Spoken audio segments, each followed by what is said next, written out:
एक घने जंगल में कई तरह के पक्षी रहते थे। उनमें से सबसे सुंदर पक्षी मोर था। जब वह अपने पंख फैलाकर नाचता तो पूरा जंगल मंत्रमुग्ध हो जाता।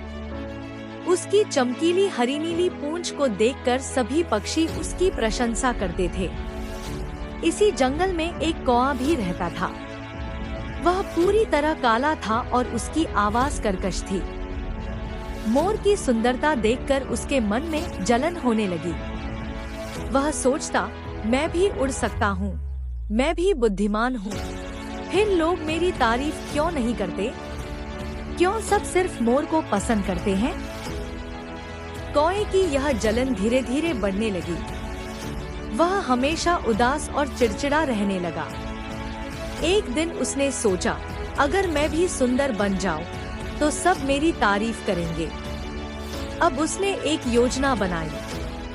उसने जंगल में इधर-उधर घूमना शुरू किया और जहां-जहां मोर अपने पंख गिराता, उन्हें इकट्ठा करने लगा। कई दिनों की मेहनत के बाद उसने ढेर सारे रंगीन पंख इकट्ठे कर लिए। फिर उसने उन्हें अपने काले पंखों के बीच लगा लिया और खुशी-खुशी नदी के किनारे गया, ताकि अपने नए रूप को देख सके। जब उसने पानी में अपनी परछाई देखी, तो वह खुद से बहुत खुश हुआ। अब वह भी मोर जैसा दिख रहा था। उसने सोचा, अब तो जंगल के सभी पक्षी मेरी तारीफ करेंगे और मैं सबसे सुंदर पक्षी बन जाऊंगा। कौआ खुशी-खुशी मोरों के झुंड में पहुंचा और गर्व से बोला, अब मैं भी तुम लोगों की तरह सुंदर हूँ। मुझे अपने झुंड में शामिल कर लो। मोरों ने उसे ध्यान से देखा और तुरंत पहचान लिया कि यह असली मोर नहीं है।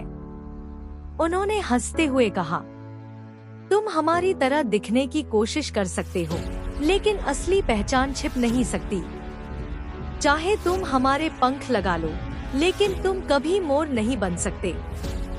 फिर मोरों ने उसे अपने झुंड से भगा दिया। कौआ बहुत निराश हुआ, लेकिन उसने हार नहीं मानी। उसने सोचा कि अब वह अपने पुराने कौआ दोस्तों के पास वापस जाएगा। कौओं ने भी नकार दिया, लेकिन जब कौआ अपने झुंड में लौटा, तो बाकी कौओं ने उसे देखकर गुस्से में कहा, जब तुम मोर बनने की कोशिश कर रहे थे, तब हमें भूल गए थे। अब जब मोरों ने तुम्हें निकाल दिया, तो हमारे पास लौट आए। फिर सभी कौओं ने उसे अपने झुंड से निकाल दिया। अब न तो वह मोरों के बीच रह सकता था और न ही अपने पुराने दोस्तों के साथ। अब कौए को अपनी गलती का एहसास हुआ। उसने सोचा, मैं जैसा हूँ वैसा ही अच्छा हूँ। हर जीव की अपनी खूबसूरती और पहचान होती है। सिर्फ बाहरी सुंदरता से कोई महान नहीं बनता, बल्कि गुण और स्वभाव से बनता है। अब उसने जलन करना छोड़ दिया और अपनी असली पहचान के साथ खुश रहने लगा।